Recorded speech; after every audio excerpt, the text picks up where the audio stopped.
রমজানের সর্বশেষ আমল কি ভাই? শেষ আমল মানে এরপর আর কোনো আমল নাই, কি সেটা? রমজান মাসে অনেকগুলো আমল আছে না, আমরা তারাবি পড়ি, সাহারি খাই, রোজা রাখি, অনেক কিছুই করি। শেষ আমল কোনটা যে এটা দিয়ে এন্ডিং, আর কোনো আমল নাই? সেটা হলো, সবাই জানি কিন্তু হয়তো মাথা আনতে পারছি না, সদকায়ে ফিতর দেওয়া, ফিতরা দেওয়া। এটা হলো রমজানের শেষ আমল। এটা দিয়ে রমজান মাসকে আমরা বিদায় দিই। অন্য অর্থে এটাকে বলতে পারি যে রমজানের পরের প্রথম আমল বলতে পারি, কারণ এটা শুরু হয় মূলত শাওয়ালের চাঁদ দেখা গেলে, ঈদুল ফিতরের চাঁদ দেখা গেলেই তখন এটা প্রযোজ্য হয়, যদি এক দুদিন আগে থেকে দেওয়া যায়। এই ফিতরাটা আমরা কেন দেই? ফিতরা দেওয়ার উদ্দেশ্য কি? নবী করিম সাল্লাল্লাহু আলাইহি ওয়াসাল্লাম দুটি উদ্দেশ্যের কথা বলেছেন। এক, তিনি বলেছেন যাকাতুল ফিতরি তুহরাতান লিস-সাইমি মিনাল লাগবি ওয়ার রাফাস ওয়া তু'মাতান লিল মাসাকিন।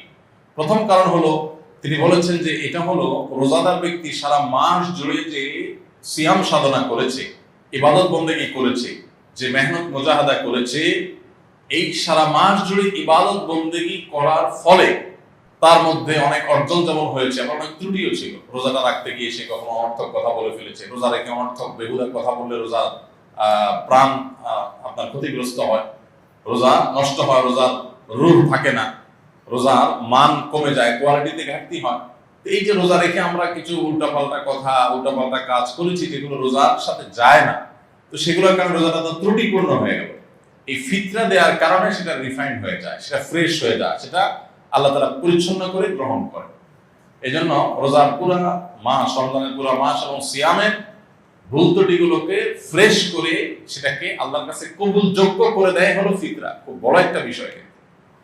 আর দ্বিতীয় উদ্দেশ্য হলো ওয়াতু'মাতাল লিল মাসাকিন, গরিব দুঃখীদের মধ্যে খাদ্য দান কর্মসূচি অংশ হিসেবে ফিতরা আল্লাহ তাআলা দিয়েছেন। অর্থাৎ ইসলাম চায় যে ঈদের দিনটাতে অন্তত প্রত্যেক অভাবী মানুষের বাসায় খাবার থাকুক, কেউ যেন খাবারের কষ্টে না থাকে। এই জন্য ফিতরা আমাদেরকে পৌঁছাতে হয়। কখন পৌঁছাতে হয়? সেটা ঈদের চাঁদ দেখা যাওয়ার আগে থেকে।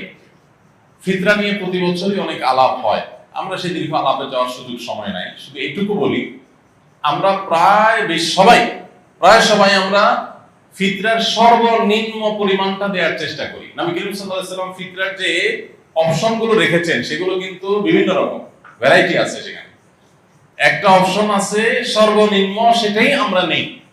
এবং প্রতি বছর আমরা খোঁজ করি যে ফিতরা এই বছর কয় টাকা ধার্য হয়েছে, 115 টাকা, তো দিয়ে দিলাম, বেঁচে গেলাম।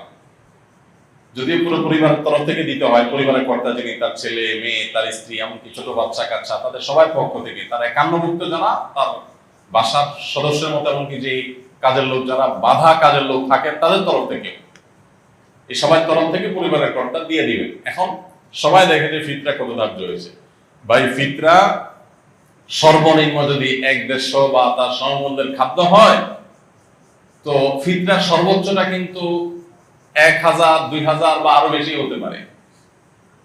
আপনি কিশমিশ যদি দিয়ে দেন তাহলে একরকম হবে, আপনি গম দিয়ে দিলে আরেক রকম হবে, খেজুর দিয়ে দিলে ভিন্ন রকম হবে। তো অনেকগুলো অপশন আছে। তো আমরা সর্বনিম্ন গমের আইটেমটা বেছে নিই, যেটা সবচেয়ে সস্তা, এটা দিয়ে আমরা দেওয়ার চেষ্টা করি।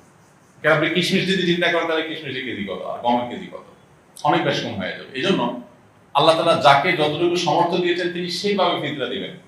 এবং ফিতরা হিসেবে যদি আপনি খাদ্য দেন অথবা নগদ টাকা দেন, আমার পরামর্শ হবে ওয়াজিব ফিতরা তো ওইটাতে আদায় হয়ে যাচ্ছে, এতে কোনো সন্দেহ নাই। নফল হিসেবে যেহেতু ফিতরার উদ্দেশ্য গরিবের বাসায় খাবার পৌঁছানো, সেই যুগে নবী সাল্লাল্লাহু আলাইহি ওয়াসাল্লামের সময় গরিব শুধুমাত্র এই প্রিন্সিপাল ফুড এগুলোর উপর নির্ভর করত। চাল, ডাল, আপনার ডাল তো না, আপনার গোশত অথবা আপনার আটা, ময়দা কিংবা গম, এগুলোর উপরে নির্ভর করতো মানুষ। কিন্তু এখন মানুষের জীবনের যে আপনার জীবন ধারণের যে পদ্ধতি, প্রক্রিয়া, মানুষের যে লাইফস্টাইল, সেটাতে যথেষ্ট পরিবর্তন হয়েছে। তো ঈদের দিনে গরিবের হাসি, গরিবের আপনার আনন্দ, এটাকে পরিপূর্ণতা দেওয়ার জন্য আমার পরামর্শ থাকবে যে ফিতরা হিসেবে যা দিচ্ছেন আপনি এক্সট্রা হিসাবে, এটা ফিতরার অংশ না, বোনাস হিসেবে নফল হিসেবে আপনি তাকে পারলে 2 কেজি মুরগি কিনে দেন। গরুর গোশত অনেক দাম, 1 কেজি গরুর গোশত, 2 কেজি গরুর গোশত কিনে দেন, একটু পোলাও চাল কিনে দেন, একটু সেমাই চিনি কিনে দেন। আমি প্রতি বছর এই কাজটা করি আলহামদুলিল্লাহ। ফিতরা যা করা এর বাইরে একটা গরিব পরিবারের ঈদের আনন্দ হওয়ার জন্য, বাসায় ভালো খাবার দাবার প্রস্তুত করার জন্য যা যা দরকার তার একটা প্যাকেজ একটা প্যাকেট তাদের বাসায় পৌঁছে দেন, তাহলে তাদের আনন্দটা 16 কলা পরিপূর্ণ হবে ইনশাআল্লাহ। এটা আমরা করতে পারি। বিশেষ করে দ্রব্যমূল্যের ঊর্ধ্বগতির এই সময়ে অনেক মানুষ যারা আমাদের কাছে মুখ ফুটে বলতে পারছে না, অনেক কষ্টে আছে। আমরা কল্পনা করতে পারছি না যে এই মানুষটা খাবারের কষ্টে আছে। এরকম অনেক ফ্যামিলি আপনার আশেপাশে আছে, আপনি খোঁজ খবর নিলেই দেখবেন। রমজানের শেষের দিকে এসে দানের পরিমাণটাও বাড়ানো দরকার। তারই অংশ হিসেবে আমরা ফিতরাটার পাশাপাশি আরো বিভিন্ন খাদ্য আইটেম গুলো গরিবের বাসা, বিশেষ করে ছোট বাচ্চা কাচ্চা থাকলে তার জন্য ঈদের একটু কাপড় চোপড় পাঠায় দেন। তাদের আনন্দটা যে কত বেশি হবে সেটা হয়তো আপনি লাখ টাকা দান করলে কোনো সময় সেটা অর্জন হবে না। সবসময় নগদ টাকা দান করলে সব বেশি হয় তা কিন্তু না। আমি সৌদি আরবে দেখেছি কিছু মানুষকে, সেখানে অদ্ভুত অদ্ভুত মানে নেকামলের প্রতিযোগিতাকারী মানুষদেরকে দেখতাম, যেটা মানে কল্পনাও করা যায় যে মানুষ কত ভালো কাজের জন্য খোঁজে। আমার একবার মনে আছে যে কোন একটা সুপার শপে কেনাকাটা শেষে, এরকম রমজান মাসেই হবে, আমি বিল দেওয়ার জন্য কাউন্টারে আসছি। তো এক সৌদি নাগরিক আমার লেবাস পোশাক দেখে বুঝছে যে বাংলাদেশি। তো বাংলাদেশি মানে মনে করে তারা গরিব মানুষ, আর আসলে আমি গরিব। তো আমার পিঠে এরকম আস্তে করে আলতো করে হাতটা রাখছে খুব সুন্দর করে, মানে যেটাতে আমি মানে রাখার তো একটা ধরন আছে, আস্তে করে পিঠের উপর হাতটা রাখছে, মানে খুব কোমলতার সাথে, স্নেহের সাথে। স্নেহের পরের সাথে হাতটা রাখলাম, আমি ফিরে তাকালাম, দেখি যে একজন সৌদি নাগরিক, আমি চিনি তাই।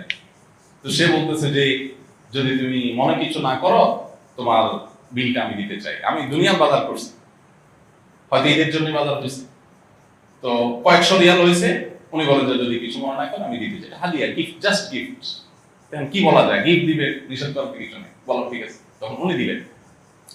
আমার কাছে আইডিয়াটা খুব ভালো মনে হলো। আপনি বাজারে চলে যান, বাজারে যে দেখবেন বহু মানুষ মাছ বাজারে কাচুমুচু করছে, ছটফট করতেছে, একবার এই মাসালা কাছে আবার ওই মাসালা যায়, তার মানে বাজেটের সাথে তার চাহিদা বা প্রয়োজনের মিলাতে পারছে না বেচারা।